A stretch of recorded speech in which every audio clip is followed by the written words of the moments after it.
The vision of the Funk Center was David Webb's idea. David Webb and I went to high school together, and we worked together at U92 radio station. So when David approached me about this, I knew it was something that needed to be done. It was long overdue. My recollection of the Dayton funk sound begins when, probably when I was a real young girl, about 12 or 13 years old. Some of the members of Lakeside went to school with my sisters and my cousins, and so they would hang out over our house a lot, singing and practicing. So they were a big influence on me as music-wise. This is the ideal place for the Funk Center and Exhibition Center because over the years, I've met people here near and far, and they would always ask me, where are you from? And I would say Dayton. And they say, well, where is that at? And I'm like, well, that's that little bitty spot between Cincinnati, Cleveland, and Columbus. And in that little area is abundance of music. All the groups that you're bobbing your head to on the radio, the funk music, those groups come from Dayton, and I'm very proud to say that because Dayton is so much history here and so much music here. Why leave? You know, people just ask me, why did I stay in Dayton? Well, why not stay in Dayton? Everything I wanted was right here. You know, you had the Players, you had Sun, Heat Wave, back then Slave, and then later Zap. So why not Dayton, Ohio? This is the place for the Funk Center. Well, in the beginning, when a group of people came to me with this concept of a funk center, I guess I was the guy that got several people together to thrash out the idea, and my role as the mayor primarily in Dayton was to influence and inspire people to do the best that they could, and that's pretty much why we're here. We had a grand event in Courthouse Square announcing the concept, and we've put it out in people's minds, and now we're moving in a forward direction to get results, and that's pretty much where my role will be, is to put the right people in front of the right people to help get to those results. One of the things we failed to do in this region is promote tourism effectively, and a Funk Hall of Fame or a Funk Center would certainly go a long way towards attracting tourism. And so I would promote it just like I would promote anything else we have here in the region, because we need to attract people to come to Dayton just to see what Dayton has to offer. And I think, you know, since we are the birthplace of funk, really, that this would certainly be an appropriate thing to promote, and tourism is something that I advocate for. Well, when they first came to me, I said, if you go to government and with an idea and you ask for support, they're going to ask you what you're bringing to the table. So the reality is we have to raise some kind of money, and if you go to government with money in hand and say, look, we want, we have X amount behind us right now and we can raise X amount more, they're going to listen. And so they're going to be more inclined to help you. And if you can't find an existing location, they will help you find a location that you could build on. So I guess to answer that question, you know, as I have, we would have to consider existing structures and consider new development depending on what resources we have at our fingertips. I think we've had people in the past who were not as open-minded as I was when I was mayor. I think differently. I do things differently. I'm a risk taker, and I was more bold, and so I'm willing to throw the concept out and into others so that they can get more creative with it and make it happen. I just think for a while here in Dayton we've lost our creative nature. Well, I would want them to come away not just with a funk experience, but a total Dayton experience. I mean, you know, they say that Dayton's the birthplace of aviation. They say that it's the cradle of creativity, and funk music was manufactured here. So why can't we have the factory of funk here in Dayton, Ohio? We also have the Air Force Museum. We have Sunwatch Indian Village. We have the arts with the Schuster Center and Victoria Theater. We have bikeways, walkways. They're going to be developing the river. Dayton is a place where people need to come just to see what we have to offer, and they could definitely have the funk experience here. You know, they say in Austin, Texas, keep Austin weird. Well, we can keep Dayton funky. My role with the Funk Center is I'm part of the board. I'm also going to be helping with the educational portion of one of the modules that will be at the Funk Center. And I hope to educate young artists coming up on the business of music as well as technology. Well, this team came together. There's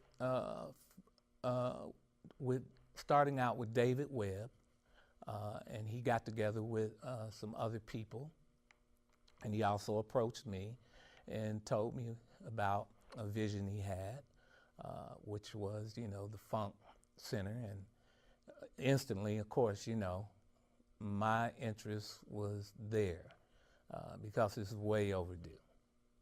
Well, it's not much I have to do because I'm well known all over the world.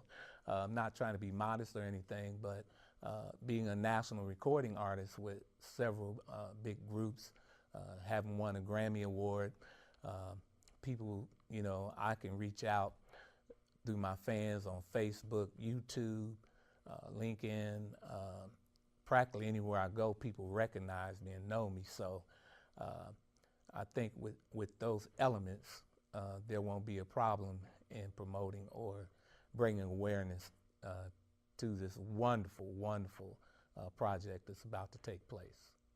My plan moving forward is to continue to be supportive and informative and to help accomplish this project in every way I can from not only a musical standpoint, but from a business and awareness and an educational standpoint.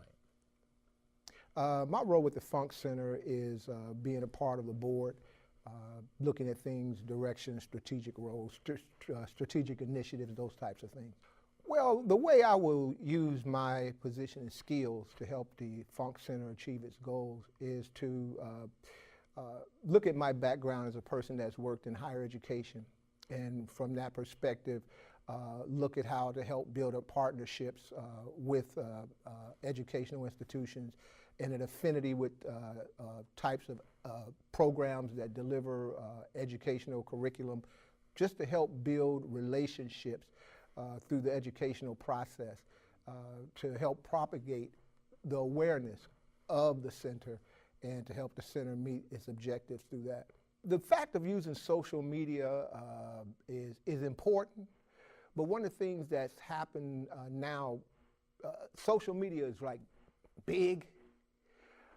The thing is not just using the social media, it's how do you make the information semantic? How do you make it make sense? Yeah, you'll use the social media, but there are some other things within that now, that partnership with the social media that gives you opportunity for analytical analysis, to make analysis, do some predictive behavior, to kind of help us understand who are the people that are out there that not only would be interested, but would actually take an action on their own to actually come to the center, be a part of the center, partnership with the center. So yeah, the social media is very important, and pulled together with other analytical tools can be very powerful.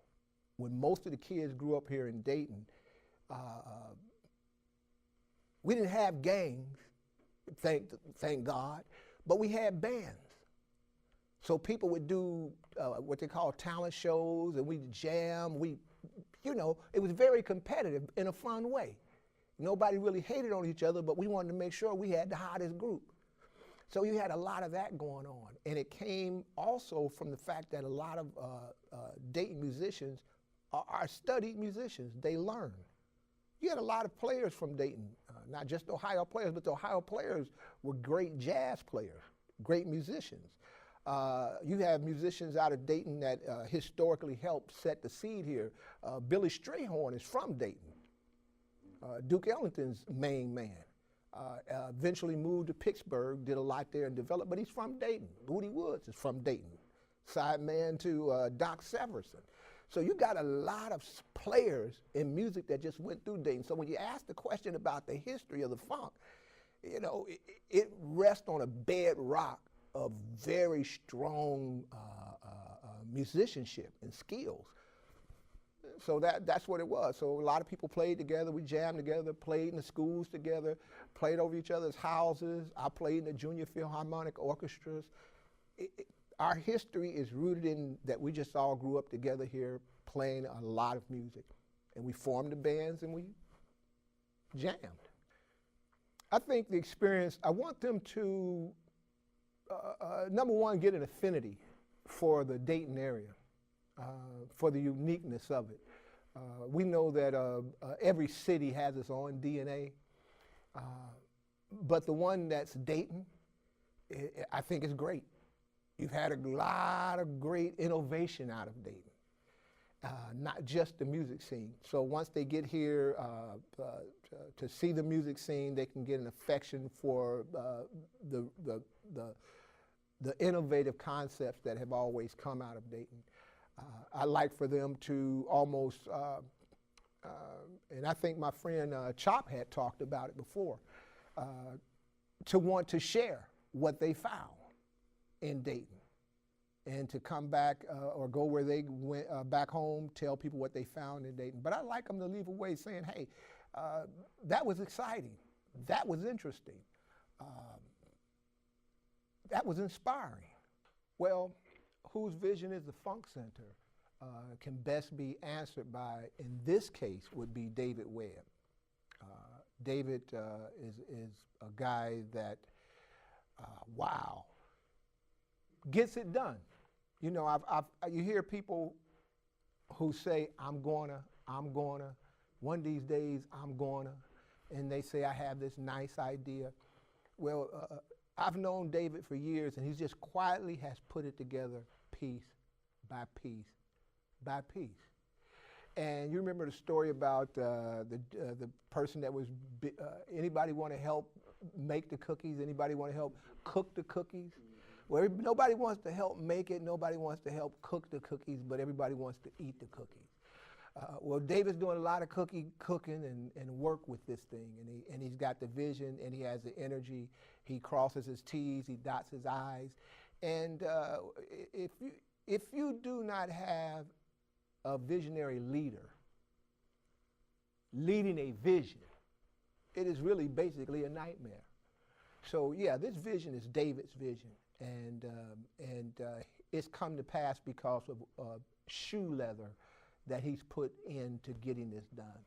So I'm just proud to be a part of it and to know him, and not only is it his vision, he understands that the music itself belongs to us and all of us, including him, all the people that play the music.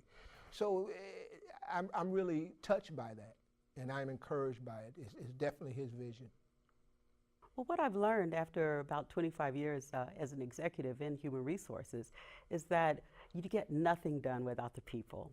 And so you need someone who's thinking about all the mundane tasks, about taking care of the people who are getting this phenomenal project in place. And I believe that I have those skills. Sure. You can always look us up on Facebook. Make sure you like our page at the Funk Center. And you can follow us on Twitter at the Funk Center. And also look up the videos that are talking about what's going on and keep track of us on YouTube. David, I don't know, what is it, magnetism? He seems to attract good people. I'm still constantly overwhelmed with the quality of people that he has been able to pull into this project. And I think that has to say it all, that David has a vision, and he also has some type of magnetism that brings the right people to the table. Moving forward, I would really like to continue to help the culture of the Funk Center to just be embedded in everyone who comes here. The excitement of learning about the history of funk music, and what we can do for the people in the Miami Valley, as well as for the children.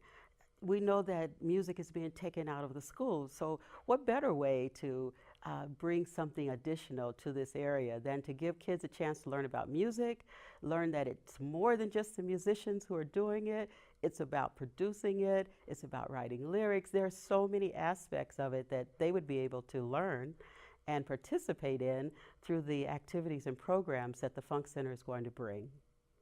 I would like to see people come here specifically to see the Funk Center. I would like to know that we heard about this place. It sounds phenomenal. Where is it? We're getting those questions now. I'd like that to be a question on everyone's lips, that this is a family destination, that when you come and you want to go on a family vacation, let's go see about that Funk Center in Dayton. That would be so much fun. Let's have the kids write some essays about it.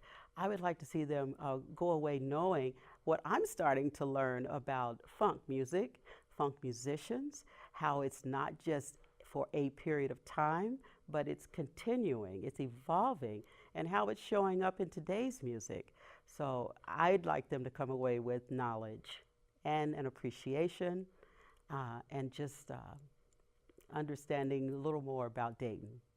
I have some friends who are really into music, and so they follow the musicians, they know where they're from. But if you're just dancing like we were doing, and you know a good tune, and it's a party, you just said, "Oh yeah, that's a good song." But I think people don't know because they haven't been told. No one's told them. I didn't know that this was ground zero for funk. I didn't know that. I didn't know Dayton was the land of funk. I remember the lyrics. To the land of funk, yeah. But I didn't know that this was actually the land of funk. And so we just have to tell people. It's about getting the word out. It's as obvious as the Rockies belong in Colorado, funk music belongs in Dayton. This is ground zero. This is where it started, and this is where the people need to be recognized. The musicians need to be honored for having fun. They were having fun and they were getting together, but they were creating a sound that was going to echo around the world, and that was going to be evolving into the future, being sampled throughout all kinds of music. And so Dayton needs to be known for that. This is where it needs to be.